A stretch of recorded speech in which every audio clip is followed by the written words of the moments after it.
All right, good morning, everybody, and thanks for joining us today. My name is Cristina Yiguren, and I'm the coordinator of International Graduate Services and Support Center. I hope if you are in Toronto or Mississauga, you're all safe and warm since we have a snowy day here again. So everybody stay home if you can, that will be better. I want to remind you that we are recording this webinar so that you can watch it again later on our YouTube channel. And we're also going to get a recording shortly. Follow us on our social media accounts so you can get all the information about the center and you won't miss any of our events. We're having interesting events in March as well, Immigration for French, and we're going to invite a French language academy as well.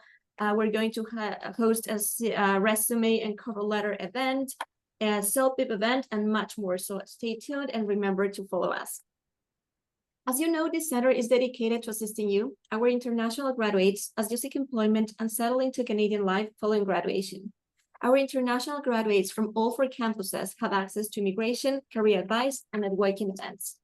On Thursday, I participated in an event, and I was very pleased to be part of Lambton College, as we were the only college among all the colleges that were there that has a graduate center to support in your post-graduation journey. Today, we're going to have a very interesting event. It's not really the Tea and Knock, sorry about that. We're going to answer your questions with Velosa Immigration. So in the Tea and Knock event, we got a lot of questions, over 200 questions, and we decided why not to make a Q&A day with our partners from Velosa Immigration. So they are going to go through all the questions you sent us in advance. I just want to tell you that unfortunately, there are some questions we cannot go through it. For instance, like, what's the best PR path for me? Since we don't really know your background, we will need to know a little bit more about you so we can actually answer those questions. But we got a whole list of questions, and I hope you can find answers over there. We have with us today Sandra and Hernan. Sandra is the CEO and founder of Velosa Immigration. She's a registered immigration consultant. And we also have Hernan Del Vecchio. Hernan is a CICC regulated immigration consultant. They will present themselves as well. So we will go through all the questions you send us, and I really hope you get great value in today's session. Thank you so much, Sandra, Hernan, and to all our graduates for participating today. I will pass it over to you right now. Awesome. Thank you, Christina, for having us. And thank you, everyone, for being in attendance. We appreciate your time. We'll try to make this as short as possible, but also that you gain great value from it. As Christina mentioned, there were some questions that are a bit vague in terms of we're going to need more follow-up questions to really understand your case and be able to provide you with an answer. Nonetheless, our goal is really to assist you guys by providing you valuable information, and hopefully if you require further assistance, you can always get in touch with us. So I just want for you guys to get to know us first so you understand who we are, what we do. So as Christina mentioned, it's Velosa Immigration. We are located in Ontario, Mississauga. However, we have a virtual office, so we assist not only clients from within Canada, but from outside of Canada as well. We were established in 2020 during the pandemic, and we've been working ever since. We've helped over 500 families make Canada their new home, as well as people that are already in Canada establish here permanently. Okay, so if you're looking for any services in regards to immigration, we'd be more than glad to assist you. I'll go ahead and introduce myself, and then I'll pass it over to Hernan. As mentioned, my name is Sandra Velosa. You will also see my number as well, so you can always look us up and see that we are active and have our license. Most of our clientele is from Latin America, but I'm bilingual in English and Spanish, and Hernan actually speaks 3 languages. He can go a little bit more about that. I graduated from the University of Toronto, and shortly after I started working with the immigrant population in the non-for-profit area. I then started a corporate position and found that I wanted to do really my passion, which was to help people more like me and my parents when we migrated from Colombia. And I took the course at Humber, completed it with honors, and here I am now living my dream. So thank you for having us, and I hope that this is valuable to you. Hernan? Yes, thank you so much, Sandra. Well, my story is a little bit similar. I was actually born and raised in Argentina, but from an Italian family. So that's the third language that I that I speak, apart from English and Spanish. And myself, I also like came to Canada as a student. I graduated from Queen's University.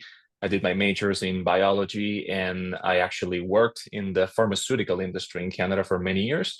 But I always had that passion for immigration because I navigated the whole immigration, journey in Canada. Many of you probably could relate to that, and it was very, rewarding to see people actually being benefited from the things that I had already lived through and gone through in my journey. So like several years ago, I started like developing this interest in immigration, and then during the pandemic as well, I actually had the time and the resources to start dedicating myself to this. And I also completed the course for becoming an immigration consultant from Ashton College in Vancouver. And yeah, like I took my licensing exam, passed it, and I've been an immigration consultant ever since, but working with Velosa for the last almost 3 years now. So I joined Sandra in, hoping that this session is useful and you can get, valuable information for you for the different decisions that you have to make in the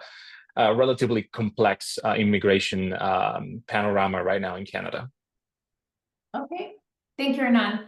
Lastly, in partnership with Lambton, we've agreed to provide everybody that's assisted this webinar with a 10% discount at all processes for the month of March. So if you want to get in touch with us, we have a large following in Instagram in our Spanish channel. We're trying to grow our English channel, so you can follow us on Instagram, email us, or send us a WhatsApp message if you wish. And if you're interested in applying for your PGWP, study permit, work permit, have an employer that wants to hire you and you need to navigate the LMI process, please get in touch with us and take advantage of the discount. So I'm going to go ahead and pull up the questions. I'll start with the first question, so just bear with me because I do have them here. So the first question that we got was, after the new changes in spouse open work permit, do I need a full-time job in Tier 1 to get my PGWP and my spouse's open work permit? So I think one of the misconceptions is that people believe that they need a job offer to apply for their PGWP, and that's not the case, right? So you don't need a job offer to apply for your PGWP. Once you've received that you've completed your completion letter from school, you should submit your PGWP application so you can start working full-time. If you haven't submitted it, then you must stop working until you do so. You have 180 days from your completion letter to file the PGWP application. With that being said, if your spouse is currently in Canada accompanying you, then you do need to have a job offer in a Tier 0 or 1 in order for them to get their spousal open work permit approved. Or if it's a Tier 2 or 3 occupation, then it must be in the new approved list by the government. This is, anybody can view this. You just have to log in and look at the information. There's a list, and it's pretty specific in terms of what occupations qualify and not.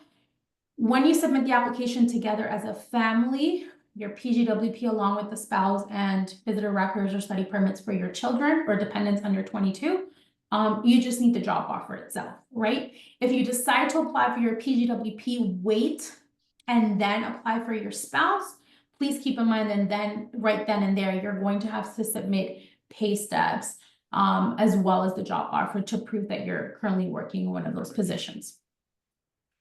Hernan? Right. Yes. So the next one is actually related to this, and it spoke about like changes in the spouse open work permit when people are applying for actual open work permits themselves, right? Like as principal applicants. So as Sandra, as you were mentioning, actually, the most important thing here and what has changed is that now the requirement is that you have to have like the person who is applying, like the main applicant needs to have an offer of employment. That offer of employment, as it was just said, needs to fall into either Tier 0 or 1. It can be any position, Tier 0 or 1, or if it falls under Tier 2 or 3, it can be, it has to be actually one of the occupations in the lists that IRCC has provided. But apart from that, the duration of the offer of employment needs to be for at least 16 months. Okay, so it has to make sense to the government that the offer of employment that you are presenting with your job offer like lists there or says there that you will be employed with that employer for at least 16 months. Okay, if it's an undetermined or indefinite offer of employment, it's even better. Okay, and then something to note here is that for people who are applying for work permits, but they're not open work permits, meaning they are closed work permits, like the ones in free trade agreements. You know that Canada has like agreements with different countries, even like regions like the European Union, where there is a facilitated process to actually obtain a work permit. So if it's one of those kind of work permits, which is not an open work permit, then these things don't apply. Okay, so you will have the specific requirements to apply as a main applicant and as a partner or spouse, but these specific rules that came about this past January the 21st don't actually apply for that kind of closed work permits. The third question we got was, in case the PGWP application, PGWP spouse open work permit and dependent got rejected, what options do we have here to stay in Canada? Good question. So it's very unusual that PGWPs get rejected. I've only seen this in occasions where the student wasn't actively studying. So let's say you weren't attending classes, there's a gap, and you've never submitted an explanation as to why, then your PGWP would be rejected, or perhaps you just applied wrong altogether. If that's the case, then you could reapply. So we've done this before and it's been successful. We actually had a case where a student's PGWP got refused because there was a gap in her studies. She didn't explain it. When she met us, I was able to guide her through what she needs to get from the school to be able to prove that. And then it got approved. With that being said, please keep in mind that you have 180 days. So depending on how long your PGWP takes to get approved or refused, you may not have enough time to restore, right? So you have to be cautious of that. PGWPs right now are taking very long to be processed. I think more than 180 days. I have students that have waited way longer than 6 months. So it really depends. Now, if your spouse open work permit or dependent application were refused, you have 90 days to restore from the day that you get that refusal letter. It's hard to say what the next step would be, not knowing exactly the reason for refusal. So if you were ineligible to apply from the beginning, because maybe as a PGWP applicant, you didn't have the right job offer in order for your spouse to get a spouse open work permit, then that's something that has to be fixed before you submit a new application, because then we're going to be in the same boat, right? So, but you do have a grace period to restore if need be. Perfect. So the next one says like options to extend my PGWP. And this is something that sometimes people confuse. There are certain categories of like work permits when you apply in Canada, or even when you apply first outside Canada, then come to Canada and want to extend, that you're able to do that. For example, the ones that I was referring to before in my previous question about the free trade agreements, some of those actually allow you to extend indefinitely. Some of them actually have some requirements that you can, go up to 5 years or 7 years. So you do like 2 or 3 renewals and you can do that. However, that's not applicable to the PGWP. Okay. So once you get a PGWP, as Sandra mentioned, you have once you graduate, you have 180 days until you can apply for the PGWP. But once you get that PGWP, that's a one in a lifetime opportunity. Okay, it doesn't matter how much it lasts. Like once you get one, you can get another one. Even if you complete another program that leads into a PGWP, you will not be able to get another application for a PGWP. And that also means, obviously, that once the PGWP you have expires, you cannot extend it anymore. Okay, so there is no way to extend it. The only exception to that is if originally when you apply for the PGWP, you got a work permit that was, the duration of that work permit was actually less than it should have been because of the passport. Okay, you know that Canada, when immigration in Canada, when they issue the work permits or study permits, any kind of immigration document, those documents actually go up to the day of expiration of the passport. So let's say you were applying for a PGWP of 36 months, 3 years, but your passport at the time of application was only valid for 2 years. So IRCC actually issues that PGWP for those 24 months, okay? But then once you're approaching that expiration date in that PGWP, you have the option to resubmit. So like submit an application for an extension of that PGWP so that they give you the full duration that should have been, that PGWP should have been given in the first place because of the passport. Obviously, when you do that, the government will understand that you're doing it because the original PGWP wasn't issued for the total duration that it should have. And obviously as well, you need to have a new passport, right? Like if you don't have a new travel document, you're not going to be able to extend it. But that would be the only exception to an extension of a PGWP if you didn't receive it for the total duration of what it should have been according to the program that you studied. In the case where you're not able to extend the PGWP, even when like you have exhausted all the duration of the PGWP, then you have to turn into something else, like another kind of work permit. The majority of them will actually be closed work permits, meaning that you're going to have to be tied to one employer and one position. And some of the options that you could use are an LMIA, which like includes both applications from the employer and then yourself as you apply for the work permit. Once the LMIA is approved, you can use a simplified version of that through the free trade agreements. As I said, if you come from a country and you have a passport that is from a country that has a free trade agreement with Canada, you can use the Francophone mobility, that it's another option for people who speak French. And there are others that we could explore specifically in your case. But most of them, as I said, would have to be closed work permits, meaning specific for the employer and the position, and not so much the advantage of the open work permit. That's why I always recommend my clients just try to make the most of your PGWP, whether it lasts 1 year, 2, 3 years, it doesn't matter, but make the most of it, because it's a very special circumstance when you are able to work for anyone in the country, anywhere in the country. Okay, so that's the explanation about the extension of the PGWP. Thank you, Renan. Now we're going to move on to PR pathways. We got a very generic question. So again, I'll try my best. What are the possible pathways I can apply for PR? I have IELTS 6.5. Should I aim for a higher score now? Right off the bat, I would. So the higher you score an express entry, the better. Now, the last draw for Canadian experience class was over 500. It was 521, where 4,000 people were invited. So pre-pandemic, we saw numbers maybe like mid 400s. Like if you had, that was pretty a good score. After that, it's been really high. And it's been really difficult for people to get an IT for the same reason. So it's hard to say whether or not, what are your possible pathways without knowing what's your age, if you're currently in Ontario or you're in another province. What's your education? Do you have a master's degree? Do you have work experience at home, right? That's going to give you more points. How many years of experience do you have in Canada? That's skilled work experience. Do you speak a little bit of French? You don't. Like, I need to know more information to tell you, but right off the bat, my recommendation would be, if you can get a higher score than 6.5, most definitely. I find that a lot of people will take the first test, then kind of wing it, and then the second one, because they understand how you're being tested and really understand the format of the test, you'll do better.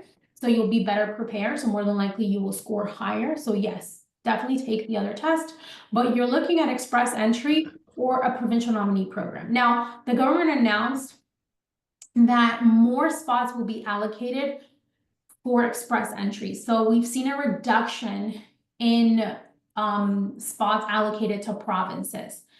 For example, Ontario hasn't done any draws. So if you could apply for express entry, if you have a competitive score, that would be my recommendation. Focus on that. If you have to apply through a PNP, then it's important that you understand if you meet the eligibility criteria for that one. And if they give you points based on your language proficiency, then this is something that you want to improve. Great, awesome. Thanks, Sandra. So just moving on to a different topic as well here. the questions revolve around like specific jobs and fields, and I think like they're directed to permanent residents as well. So the first one says, as an administrative assistant, is it a good position to apply for the Ontario Immigration Nominee Program? Should I look for another position? So here's what happens with the Ontario Nominee Program, and I think we're going to speak about it a little bit better in just a second. But so that specific program, as you know, is one of the programs that the province has put in place in order to benefit those people who try to immigrate economically within the province. Okay, so what they do is they take into account different streams, like there are different categories for different profiles of candidates and people applying.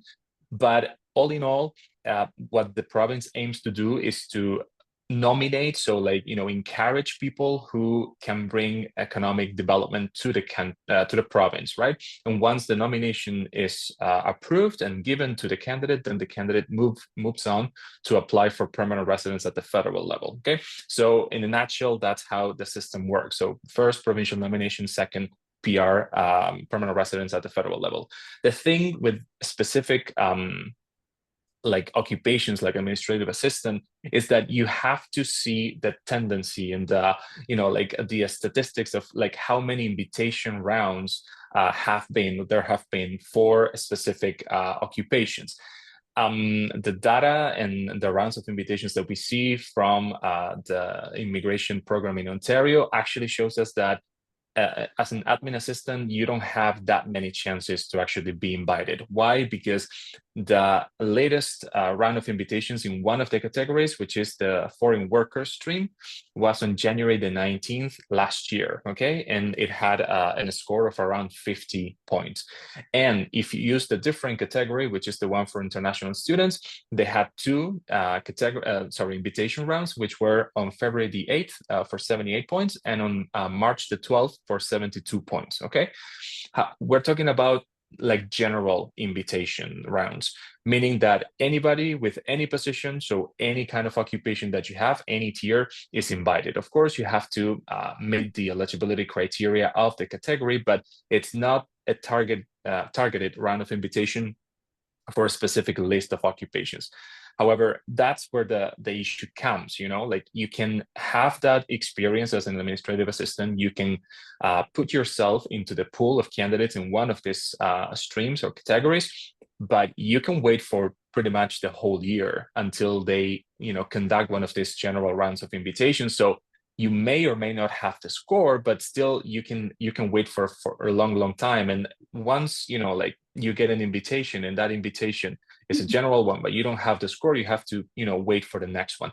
So just not to make it that long, basically you have to know that at least from the data that we have from last year's rounds of invitations from the Ontario Nominee Program, this kind of specific or more general, I should say actually the opposite, more general occupations like administrative assistants are not like the most favored ones, okay? The rounds of invitations that we have seen were for specific and targeted occupations that revolve around, for example, technology, health, early childhood education, trades, and other things, okay?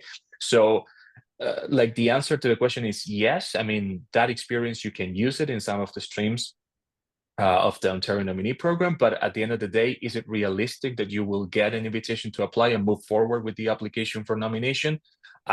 Not so much, okay? At least from what we have seen. So if you can maybe focus on these other areas where the program has made invitations for targeted occupations, I think that's much better. And the government does this because they just want to favor those occupations within the job market in Ontario that are needed, okay? That have like the most demand right now. So like if it is within your possibilities, it would be better to just focus on some of those other targeted occupations rather than something as general as administrative assistant. But of course, this is like a very like overall kind of answer. If you need like better specifics about your case, we would invite you to be in a consultation with us so that we can analyze, you know, like all the details deep down and understand exactly what your position is and how you can move forward if you are interested in that specific program. So there's two questions that are fairly similar. One is asking pathway to get permanent residence as a cook, and then the other one's asking what are the new PR pathways for students from business? Again, there's more, I need more information than just your occupation. Cooks or line cooks are tier 3, if I'm not mistaken. So it is considered a skilled occupation, a skilled knock. You would just have to either meet a score that's competitive through express entry to be selected through Canadian Experience class, or look at different PNPs. Some provinces have now limited certain knocks, for example, and have made them ineligible. So I know New Brunswick, if I'm not mistaken, has included cook in their ineligibility list for all of their PMPs, as well as the Atlantic, right? I want to go back to Hernan's point. We have to look at where the pattern is going. Like, where is immigration taking us in terms of where the government feels is more important in terms of work experience? Trades, IT, tech. French has been a hot topic right now as well. Anything in the health industry, IT, trades, construction, ECEs, for example. We know Ontario does specific draws for ECEs. So while hospitality and cooks, it's a great position, it's just not something that's being prioritized right now at this moment, right? It may be something that's beneficial for you if you're looking at the BC PMP for those low skilled positions. I know that they have some tier 4 and 5 positions that are applicable in hospitality. Hernan knows way more than me in regarding the BC PNP. So if you want to look at BC as a potential province through their PNP program, that's perfect. But again, we're seeing a reduction in the amount of spots that are being allocated for the provinces. So the provinces are being very careful in issuing these ITAs because they want to make sure that they're selecting specific people for the need of the province for the whole year, right? And then the other question was in terms of PR pathways for students from business. I'm not aware of any new pathways for business students per se. In fact, what we've seen is that they took away the PGWP eligibility of a lot of business programs, right? And so that tells us that this is not a need, not an interest for the government right now in terms of what our necessity is in the labor market, right? So if you've studied business, I'm not saying to be discouraged, but then perhaps you can start looking at different occupations that may be in demand at the moment, where your experience and your education could be applicable, but it could also lead you to PR. So I think that's important, really looking at the focus of the government, where's the need in the labor market, and trying to make yourself fit as opposed to doing it the other way around, right? Like, how do I make the market fit me? No, I think we need to start looking at where can I fit with all of my experience, qualifications, knowledge, etc. So yeah, I just want to answer because I think they relate to one another. All right, perfect. So I think the next one is also related to Ontario, but maybe like a little bit more, like a little broader, because they ask about the newly announced like rural communities immigration pilot, the PR pathway from that pilot, and other PR options for nurses, and yeah, in Ontario as well. So like, let's just go like step by step, because we're talking about like different programs, right? So the first one that I would recommend for you to use as a nurse is like express entry. If you happen to qualify for, let's say, Canadian Experience class and express entry, if you have at least 1 year of eligible like qualified experience as a nurse in Canada with a work permit working for someone else, and you have the the level of language proficiency that you need for that specific tier, then yes, like you could use express entry. There is a category based rounds of invitations for healthcare in express entry. There are others, but specifically healthcare includes nurses, right? So you could eventually, if you happen to have like the score that it's required to be invited, move forward with a PR through express entry. Okay, it's true that these specific or targeted invitations, rounds of invitations, sorry, are not as often as we would like them to be. Sometimes like you have to wait a couple of months, 3 months, 4 months. It really depends on the category, but it's not something that happens immediately. And also Express Entry in general has seen like a reduction of like the, the pace at which they actually do or conduct these rounds of invitations, which used to be much more stable back in the day, like even before the pandemic. Okay, but that would be a first option, a first good option if you happen to meet the eligibility requirements for Express Entry. The second one, and just moving into this newly announced like pilot, the Rural Community Immigration Pilot that was launched this past 31st of January. What happens? I mean, this is like sort of an announcement. It's a really good program, I think, in my view, but it's also like not fully, like disclosed yet, because this particular program deals with communities, and there are very specific communities that are participating at this moment. Ontario potentially has is the province that has the most number of communities that are being included in the program, but most of them have not yet launched or released the list of employers that you can work with. Since this program is not a score-based program, the eligibility revolves around the fact that you need to find a job with an employer that is, we call it designated, okay? It has to be pre-approved by the government of the community to actually act as a designated employer in the application.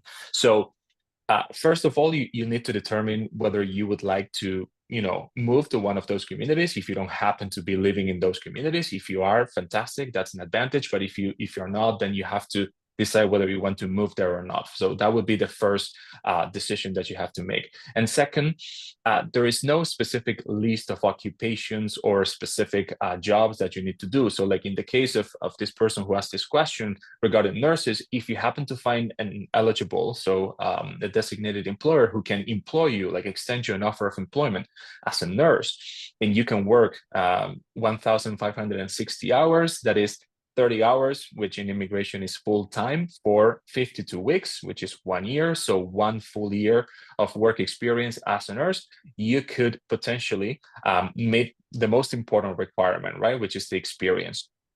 And then I think they ask you for a certain level of language proficiency, which is not very high, and some proof of funds and some education as well. But I think it's only high school. So all in all, I don't want to give all the details, but all in all, you could use it, okay? And it's a very attractive program because right now, seeing and knowing everything that is going on around in different provinces and all around Canada, where immigration, like most immigration programs, are leaning towards a score-based system, having something like this, which is not score-based, I think it's a great advantage. It's a huge advantage. So if you would like to, pursue that, by all means, you just have to wait until the specific communities that are participating in the program actually release the list of employers actually that are designated and are available for you to work with them to find a job offer with them so that you can move ahead and get the experience you need. And then the other thing that you could do, if you, you could use the Ontario nominee program as well, okay? That would be another option. The thing with the Ontario nominee program is that you need to see that whether you yourself as the main applicant actually fulfill all the requirements that are needed for that particular program. And at the same time, the employer also needs to fulfill their requirements. And some of those requirements are not as friendly as other programs, okay? The majority of people, like employers in Ontario, actually tend to be developed because it's the most populated and the most, economically developed province in Canada. But still, if you land a job with a smaller employer and they don't meet, for example, the financial requirements that the Ontario nominee program requires from them, then that could be a barrier, okay? That could be an issue. So it's a program that you could explore by all means, yes. But maybe like with other options right now, maybe those other options are a little bit easier, like more at hand. And the last thing that I want to mention is, it doesn't fall exactly in the category of a nurse, but I know that nurses and like sometimes do the job of caregivers, okay? And there has been an announcement that the federal government is actually gonna implement a new pilot for caregivers. So people who either take care of kids, of children, or of elderly people or people with disabilities, okay? That is gonna be effective from March the 31st on, and we don't have all the details, but yesterday the government, yes, released a little bit more of the details, and they're saying that if you happen to have 6 months of experience, or you can gather 6 months of experience as a caregiver in Canada, and you have like basic English or French proficiency, you have basic education, like high school or equivalent, then you might as well move forward with a permanent resident application in Canada, and you do everything at the same time, because that pathway also will offer a work permit. Okay, so you can have that work permit, you can sustain yourself, gain the experience you need, and at the same time apply for permanent residence, you and your family. So I know it's not exactly a nurse per se, but if you would like to be if you're interested actually in applying for something that is related to that, or that does the job of a nurse somehow, that caregiver program that is being implemented from the end of March on could be an option. Okay, so those are like 4 different things that you could take into account, and obviously for details we would have to take a look at your profile and determine if there is any score involved, the points that you might have. Thank you. So the other question that we received was, should we have 1 year of experience in the same field that we have studied to get more points for PR? What is the best way for PR after? So no. So if we're looking at express entry for the Canadian experience class, it just has to be in a tier 0, 1, 2, or 3, right? And you need to have 1 year, which equates to 1,560 hours, and they only count 30 hours per week as full-time, right? With that being said, it doesn't have to be anything related to what you've studied. I mean, ideally people want to work in the same field, but it's not an eligibility criteria. However, there are certain PNPs that will require students with a PGWP that for their work experience to be related to their field of study. So this is the case in Alberta, for example, as well in Saskatchewan, right? So if you wanted to apply for their student pathway, then your experience has to be related to your field of study, and you need a minimum of 6 months of work experience in order for you to be eligible. When people hear the 6 month, they're like, oh, I can apply. This just means that you meet the eligibility threshold, but there are other factors that we have to take to consideration. For example, Alberta has completely redesigned their Alberta immigration program, and it's now on a point system as opposed to an application process as it used to be. So we would have to look at that. And then Saskatchewan also manages a point system as well, right? So it really depends on the province. What is the best way for a PR pathway? It's hard to say, right? It's just very, it's very difficult to say without having context. I think right now, and I know you may be hearing this a lot, we're seeing a lot of flexibility for Francophone speakers. So if you speak French, we're seeing a lot of flexibility. There are a lot of programs right now that are being launched specifically focusing on people that can be bilingual or can demonstrate a low level of French, right? So if we look at the French mobility program, they're requesting a CLB 5 in French. It's relatively low in comparison to the other programs. If you look at, for example, the Francophone stream in Ontario with express entry, if you could have a intermediate to high level of English, so I think it's a CLB 7 and a CLB 6 in French, if I'm not mistaken, then you would also be considered for that stream as well. So they've done now a pilot for French speakers as well. I mean, there's just so much programs right now that are being open, and they're so flexible. The eligibility criteria is so low as opposed to other programs. We look at the express entry draws and we see that the scores, or the CRS score, is way lower for the Francophone stream as opposed to a regular stream or general stream or a CEC stream. So I think it's important, again, going back to like what I've mentioned before, really looking at what the government's focusing on and kind of going that path, as opposed to trying to find a way to make it fit and work. It's how can I become more competitive in an already very competitive place. The reality is that we have way more people on a temporary status than we have PR spots to give away. So we have to try to make ourselves fit as soon as possible so we could apply and make ourselves eligible as soon as possible so we can obtain PR status. Awesome. Thanks, Sandra. Okay, so the next one is PR chances for IT professionals.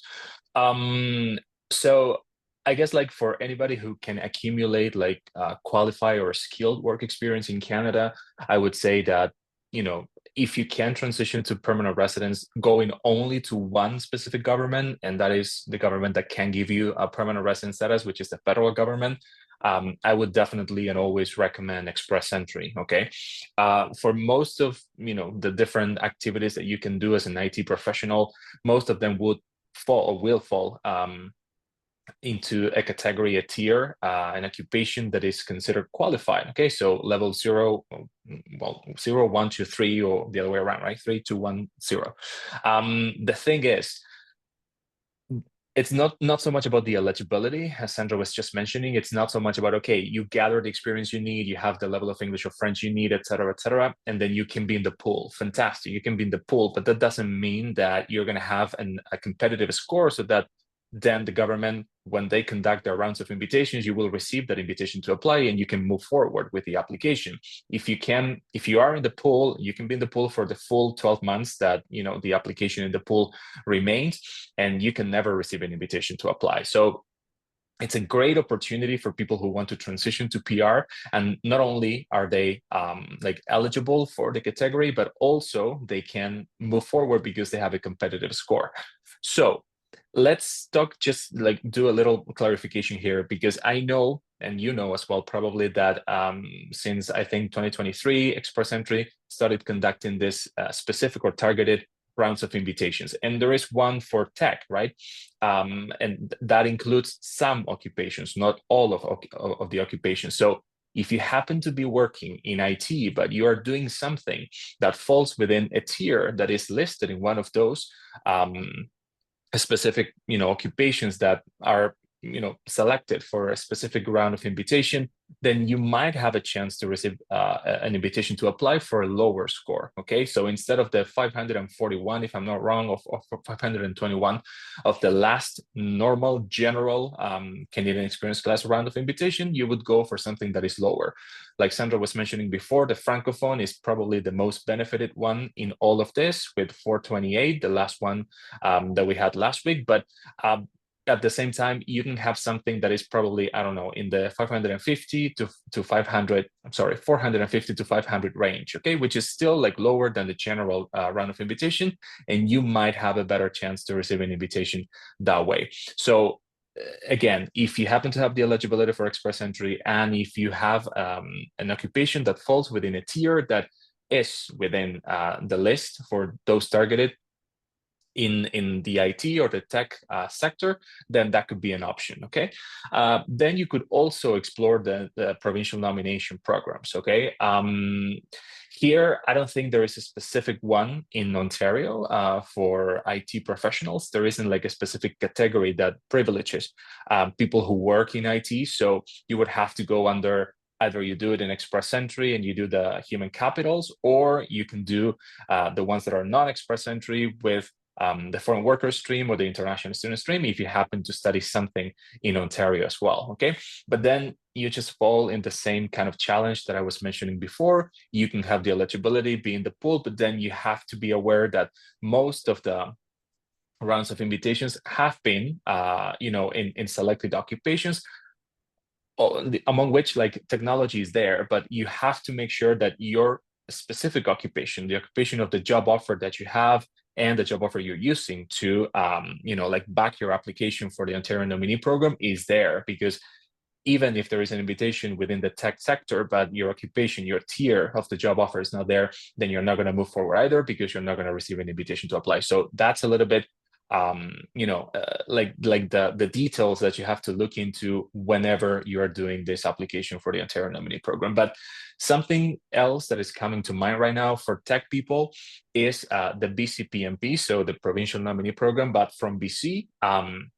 It has a specific category that is called the tech category. Okay, so specifically for people who work in technology. And when we say tech, obviously like IT professionals are included there, but there are other occupations that you might not think that there's so much tech. For example, people who are like technical writers, or people who work in, some other occupations, or like sectors or niches that are not so common or so related to tech, but at the same time, like the program considers them to be within this list of tech. So if you happen to check that list and you see that your occupation falls into one of those categories listed there, then you could actually utilize the BCPMP to move forward. The great advantage of the tech category from the BCPMP is that you only need an offer of employment from the BC employer for 1 year. And of course, you need to be paid at a level that is, like equivalent to whatever is being paid in the job market in BC for the occupation that you have. And the requirements for the employer in BC are a little bit like easier than what you would get in Ontario. Okay, so they don't have the financial requirement or eligibility. They only have to show that they have been in the business for 1 year at the time that your application, you submit your application, and that they have, at least if it's in the Vancouver area, around like 5 people who are working in the company, but they don't have to show that they're permanent residents of Canada or Canadian citizens. Okay, so it's a little bit easier in that way. And probably the biggest like advantage is that the BCPMP Tech has a lower score for invitations than the regular invitations to apply from the program. Okay, it's true that in the last half 2024 half year, the scores have been like like reducing that gap between the general round of invitation and the tech round of invitation. It has increased significantly, but it's still a little bit lower. So if you happen to have that specific score, that competitive score, you could receive an invitation to apply. And also another advantage of the category for tech is that the processing is much faster than a regular BCPMP. Okay, right now the processing times for the BCPMP are between 4 and 6 months, and the tech normally is half that. Okay, so it's kind of like a VIP service that the province gives to people who have employment or job offers in this kind of occupations, because they just want to grow that part of the workforce in the province. So those are 3 options that you could have. Potentially there are more in other provinces, specifically for people who work in IT, but the 2 most populated provinces and the 2 most common destinations in Canada, Ontario and BC, have something for you. And then federally, you have express entry. Thanks, Hernan. I'm going to skip one question because it says about the PR points calculations for IT jobs. I think and scope for the IT or skill job is high to get a PR, and you've gone into great detail to answer that. So I think that's been answered. Can remote IT jobs be considered for building a strong PR profile? So if you have remote experience, it could be considered for the federal skilled worker stream. However, if you're looking at being eligible for the Canadian experience class stream, then, and you're in Canada right now, then your job would have to be with a Canadian employer, right? And it would have to be in Canada. That's the short answer. I'm going to quickly explain in detail how it works, the employee support for the OINP. So one of the things that we see our clients struggling with is getting the employer support. So they meet all the eligibility criteria in terms of having that job offer, but then we have to get the employer to actually sign that employer form and meet the eligibility criteria as an employer, right? So they have to make a certain revenue depending on where they're located, whether it's $500,000 or $1 million. So $1 million if they're located or the job offer is going to be within the GTA. If it's outside of the GTA, then we're looking at $500,000, right? As well as the number of employees that they have on payroll. So if it's outside of the GTA, we're looking at a minimum of 3 employees that are Canadian citizens or permanent residents. If it's within the GTA, then we're looking at 5. With that being said, some employers, for whatever reason, don't want to disclose this information. They don't want to commit to filling out that form. They may think that there's a legal liability, etc., right? But we have clients that have been successful in terms of saying, yeah, we're going to get that employer support. So it's not impossible. It could be challenging, but I think if an employer understands that really there's no risk to it other than the government wants to ensure that they actually meet the eligibility criteria to support the job offer, then it should be fine. So first and foremost, if you have this discussion with your employer, this is my suggestion, before you create a profile in one of the streams, you want to make sure that the employer is going to complete that form, because if you go ahead and create a profile, receive an invitation, you only have 14 calendar days to submit all documents.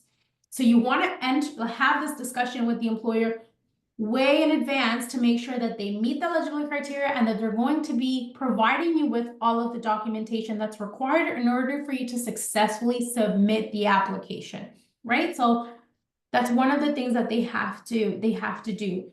There are other documents that the employer may be requested to submit, and this doesn't mean that they're going to be giving this information to you, but the government directly may request other information.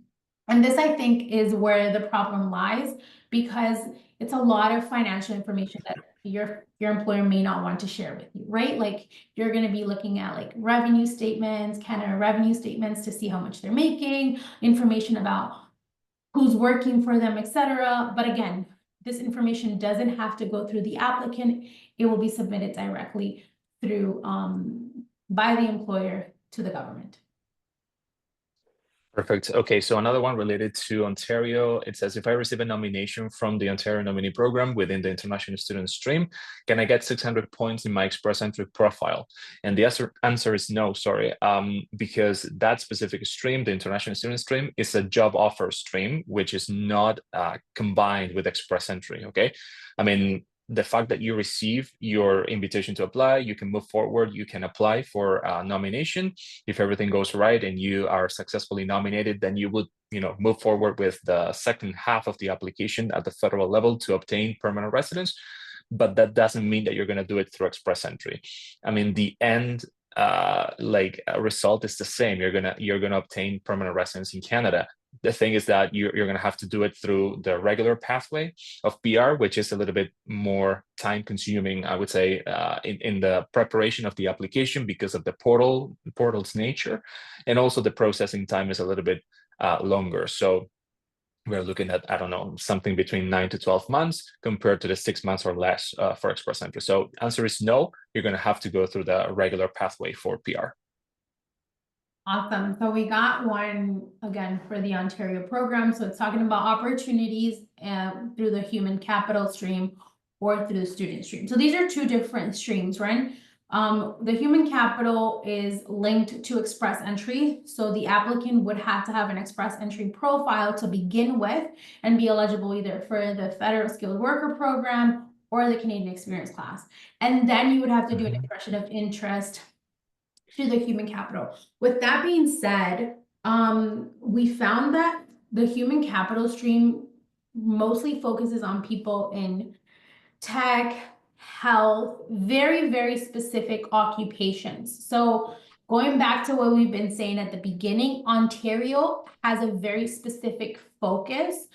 So if you're planning on or looking at the human capital stream, I've seen very successful applicants if they're in tech, for example, right?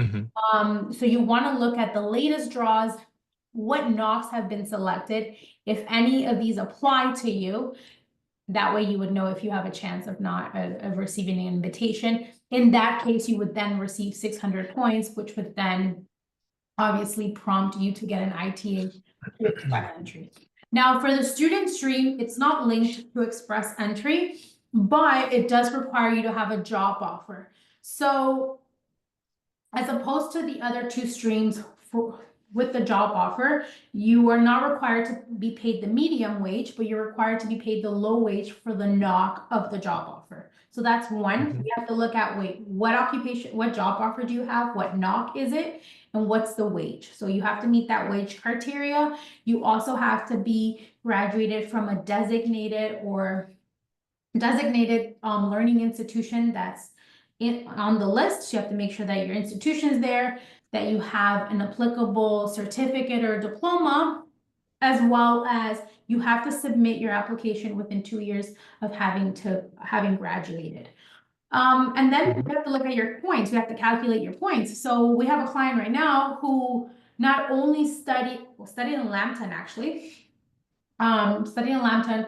I think he did, was it data analytics or something like Yeah, that? Something in tech. something related to IT. So the Ontario program gives him, because of the field of study, gives him a lot of points. I can't remember the exact points, but it gives him the most points that you can get, because you get points based on the field of study, and he gets additional points because he's working in that field. So he's working in the tech field. So you get points for your field of study as well as for the job offer that you currently have. So it just shows you where some people might have an advantage as opposed to others in terms of what fields of study they have or where they're working, et cetera, et cetera. Mhm. Perfect. And actually, like, this next question is related to that. It says, like, what Ontario nominee programs are helpful for Lambton College student graduates? I think, what you just mentioned, Sandra, those ones definitely apply. Either you do it through express entry in the human capitals. If you happen to speak French, you could also use the Francophone, express entry combined stream for the Ontario nominee program, or you could use this one. Like, one clarification that I wanted to do is, like, the fact that you have studied in Ontario at Lambton doesn't necessarily mean that when you're applying for the Ontario nominee program, you have to do it under the international graduate, okay? Yes, I mean, that's an option, and you can benefit from gathering the points that, are given for having studied in Ontario, having studied specifically a specific field of studies in Ontario, and then the job offer, and you combine all the points, and that could give you a little bit more points, right? But at the end of the day, if you happen to like, get a job offer and you want to use the like, foreign worker stream, you could still use that. Okay, so it's not that you are confined to use the international graduate because you studied in Ontario. It's an option. It's a good option for a lot of people. I mean, it could be the pathway to go through, but it doesn't necessarily mean that you have to use that one. So those are two options, as I said, like the human capitals and the international graduate students. The foreign worker stream of the Ontario nominee is another option. And then you have basically any other option that we just mentioned. I mean, you can use express entry in the different categories, depending on your situation and your profile. You can take a look at other nomination programs from other provinces, or you could even take a look at some other federal programs that are in specific regions, like, for example, the Atlantic Immigration Program, right? It's true that if you're already settled in the province, maybe it's easier to find a job nearby. It's easier to use whatever you have available in that province, in this case, Ontario. But it doesn't necessarily mean that, for example, if you get your PGWP, you can move anywhere in Canada and you can go through the immigration program that you think fits best in your circumstances. So it's a little bit of a broad question. I would say any program, but then you have to look at your personal circumstances and everything that is going on around you at the time, and also immigration wise, and see what best applies to your case. Awesome. I'm gonna give you guys actually a visual. I'll just quickly share this with you guys because I think it's important when people actually see what I'm talking about. If we look at the point distribution for the international stream, so this is the stream for the international student stream with an employer job offer. Going back to the student that we were referring to, if you look at the field of study, anybody that studied in STEM gets 12 points, right? So right off the bat, you're already at an advantage simply for the field that you chose. And then they're going to look at the occupational category, right? So this is not the tier of the knock, but what industry are you working in? So some industries, for example, STEMs would get more points than others, right? So, and it goes back to the question that I just received, right? So that's kind of why I wanted to show this. It's asking, which job industry is more likely to get an invitation from OIMP? And you look at the draws from 2024, and I mean, it's evident, like you have to look at the specific knocks. It's, again, I feel like I'm repeating myself. It's tech, right? So anything in STEM. So it's like science, technology, engineering, health, ECEs. There was 2 draws for ECEs, both for international students and for international foreign workers, right? So there's an advantage because there's a need for it in the province. So they obviously want to make sure that they give a pathway to people that are looking to become permanent residents to fill in those gaps in the labor market. So depending on the industry, you're just going to be at more an advantage than others.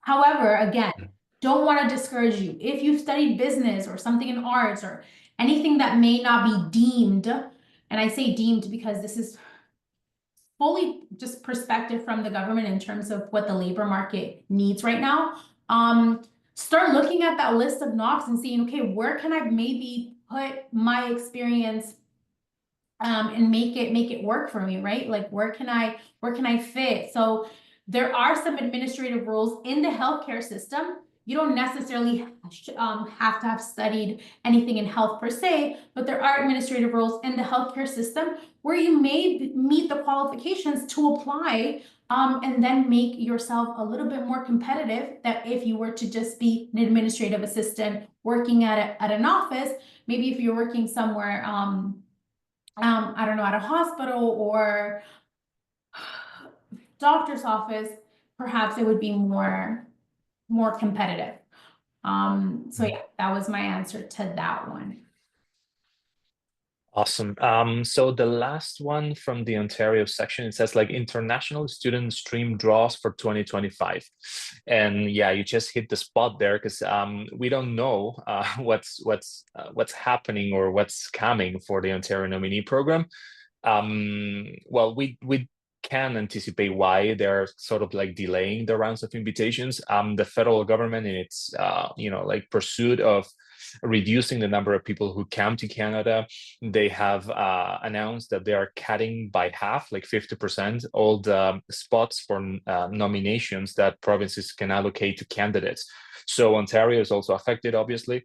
And we know that the government of the province is like working towards understanding how they can best reallocate the different, the total number of nominations that they can issue this year to the different streams. Okay, so that's why we suppose, and it's the same case in BC, that's the reason behind the delay in the rounds of invitations, right? Look, we haven't seen any round of invitations. There was only one round in January, but those is for like people who are, like entering Canada as refugees, okay? So there hasn't been any specific round of invitations for people in the, as we said before, the job offer streams in the different categories or the express entry. So when that's going to happen, we are not absolutely certain. I don't think they can delay much more without announcing something. They haven't said anything. I expect some kind of news by next month, which is basically next week in March. And then we'll go from there. We will have to see what happens. We will have to see in the first rounds of invitations what the scores are, like the level of the scores, if they drop, if they go up, if they remain the same in this dedicated or targeted rounds of invitations, if they're favoring some specific occupations as we have seen in the past or not, et cetera, et cetera. But it's sort of like unpredictable at this point because we know that the government of the province is actually dealing with an unpredictable scenario as well, because they probably weren't expecting the federal government to cut this in half, and now they just have to deal with it. So we're going to have to see how that unfolds.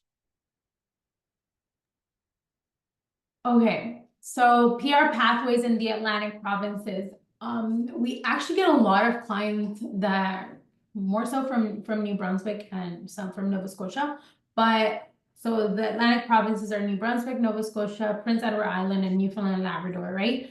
The cool thing about the Atlantic provinces is that they have the Atlantic Immigration Program, and to be honest, it resembles a lot the rural community pilot that was just launched. It's basically the same concept. Instead of it being for provinces, it's for certain communities, right? But with that being said, if you graduated from one of the institutions that's listed in the program, as long as it's an eligible program, so a 2-year program, then you don't need work experience.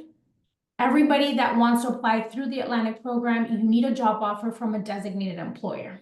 So it kind of moves me on to my next question, where it says, should we look at other provinces? There's a list of designated employers for each of the provinces that you could access online. I highly encourage you to start submitting your applications and seeing if maybe you get a call from one of these employers. And if that's the case, then the eligibility criteria for this program is relatively flexible. You need a CLB 4 if it's a tier 4 position, and a CLB 5 if it's a tier 0, 1, 2, or 3.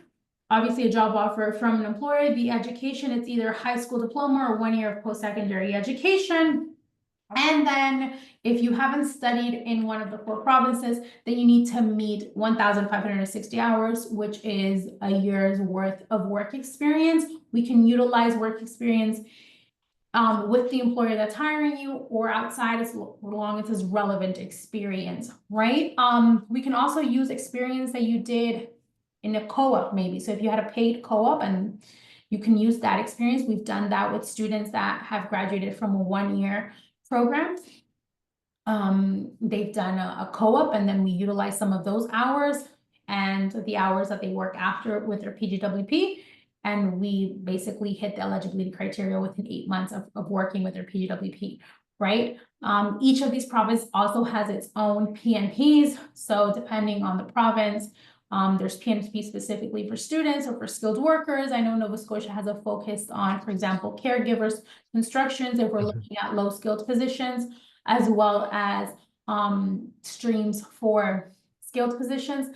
The drawback is that they're smaller provinces, and because of that, they have less spots allocated to them in terms of giving PR. So Renan and I were looking at these numbers this morning. The New Brunswick they were reduced 50% of the spots that they had last year. So in 2024, they had roughly around 5,000. They're looking at 2,700 this year. So this is the case for most provinces, and it's probably why you're seeing a delay in issuing ITAs, because they want to be cautious on who they're inviting to become PRs. There isn't just enough to go around. Those are the pathways, and I think that would also answer the question of whether you should move or not.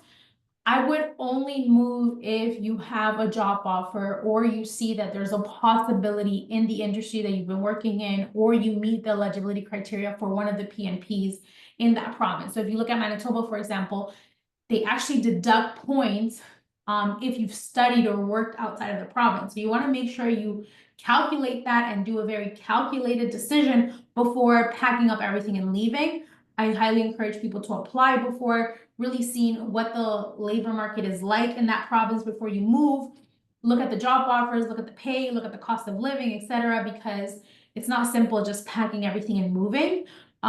So it's not a decision that should be made lightly. If you're going to make a decision, you're really going to make a decision based on, I have a job offer, there's a potential opportunity for me to move there. However, once you move there, your possibilities will arise in terms of having an employer actually want to meet with you, want to hire you because you're already there, right? So you're able to find employment opportunities faster because you're able to just present yourself and whatnot. Great. So I think we're just moving into the last section that we had. These are more of like miscellaneous questions. They're not related to a specific topic, but they revolve around whatever we've been speaking so far. So the first one, I'm gonna kind of like combine two, like the first two. The first one says, how can I bring my spouse? And the second is, how can I apply for my brother's visa upon graduation? Okay, so for the first one, how you can bring your spouse, I think like most of the people refer to how you can, have your spouse in Canada accompany you while you are either studying or working, okay? So for studying, that there have been some changes as well. I think they were announced last year and implemented, late 2024, where right now, if you want to bring your spouse with you with an open work permit and you have a study permit and you're pursuing a program of study in Canada, that program of study needs to fulfill certain requirements, okay? For the most people, like you would have to start at a master's level, and that master's also has to have a duration of at least 16 months. Otherwise, you're not able to actually extend that open work permit to your either partner or your spouse, okay? There are other differences, but we don't have the time right now to actually go into all the details, but there are some requirements as well there that you have to take into account. Obviously, if you study something, beyond a master's, like a PhD or very certain specific bachelor's, you also have the chance to extend that open work permit to your spouse. Then when it comes to a work permit, the PGWP, probably that's the most popular one. We discussed that at length at the beginning, where now if you want to give that open work permit when you're applying for a PGWP, which happens to also be an open work permit yourself, you need to have that offer of employment in tier 01, any occupations, or tiers 2 or 3 in the list of occupations given by IRCC. And you also need to have the specific, you have to prove that you have at least 16 months of that job offer, okay? And then also, like when you're applying for a PGWP now, you still need the English test, okay? Either CELTIP or IELTS or other of the ones that are accepted by IRCC, okay? When you're outside, like an open work permit or a study permit, you can be, like trying to gather somebody with a closed work permit. And yes, like the majority of the free trade agreements where you apply for a specific work permit for the occupation and the employer also allows you to extend that to your spouse, and that spouse would receive an open work permit for the same duration as your work permit, which is closed. So, I mean, you have to review. Some of them don't actually allow that, but the majority of them, if we're talking about the common ones that we do on a regular basis, like, the free trade agreement with Mexico, like the NAFTA, right? Like the ex-NAFTA actually nowadays called CUSMA. Then the one in Colombia or Chile, the one with the European Union, there are different ones, even like the CPTPP, like the Pacific one, it has a very long and complicated name that I don't remember right now, but it's called CPTPP. It's Pacific countries, and Peru, Chile, Malaysia, Brunei, Australia, and Canada obviously are included there. Okay, so if you happen to be able to apply because you meet the eligibility, you could also extend an open work permit to your spouse through that specific one. But then the next question, when it says like, how can I apply for a visa for my brother upon graduation, something that you must know is that when you're trying to help any other family or relative in Canada through immigration, rather than your spouse or your children, then there are very specific rules on how you can allow those people to come to Canada. In the case of a brother, if you just want that person to come and visit you in Canada, they can apply anytime. They don't need to wait until you graduate. They can apply anytime for a temporary resident visa, which is a visitor's visa, okay?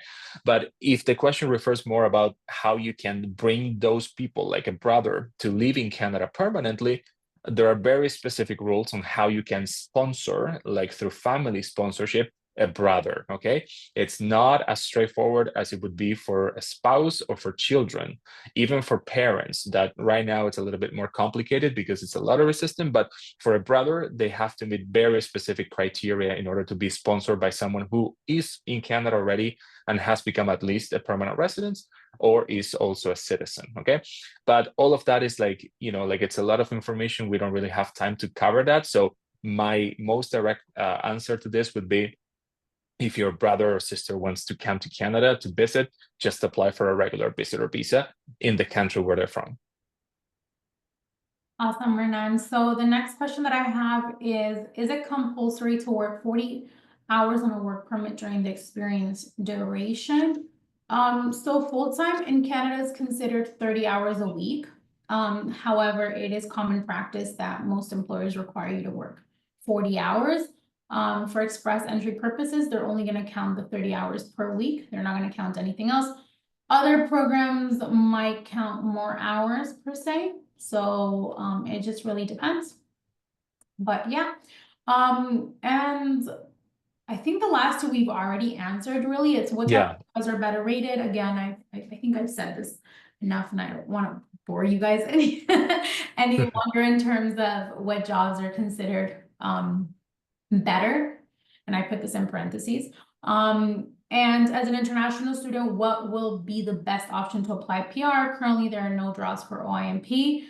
I welcome you guys to book a session with us really to analyze your specific situation, because when you say what's the best way, it depends, and it really is very different from one person to another based on what you've studied, your age, your English level. If you're here with your spouse may be the main applicant and not necessarily you. I've had that. I've had students that their spouse has applied for PR and the student is just about to graduate, right? So that's a possibility too. So it doesn't necessarily have to be the student, it can also be your spouse. So we would have to analyze case to say what's the best pathway, because there isn't just one route. There's so many options for so many different people. It really just depends.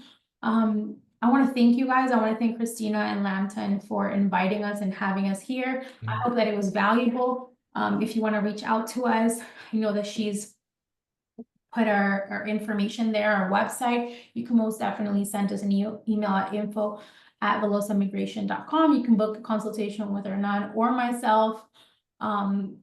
Just book it online. We have an hour consultation as well as 30 minutes for your convenience, really depending on how much time you think it's needed to assess your case. And we would love to assist all of you. Thank you so much, Sandra and Hernan. It was really great. I loved the way you explained every question in detail, even though some questions were like really general or we didn't have the information we really needed, but you really took the time to go through each one of the questions. I really appreciate that. It was amazing. I learned a lot, and I guess our graduates as well. So if you want to join the afternoon session, you just need to register. We will have a lot more questions there, and definitely share these with your peers and your coworkers, because this webinar may help others as well. We do have different webinars on specific topics like OIMP, French. So go again to our website and you will find all the information there. I have shared Velosa information and the service information in the chat, so you can go over there and check the information, book a consultation, so you will find the better answers to your case. Again, Hernan, Sandra, thank you so much. It was amazing, and I will see you this afternoon. All right, thank you for having us. Hernan, Thank you very much. But I will. See you. Thank you. Bye, take care. Thanks, everybody. Take care. Bye. See you later. Bye-bye.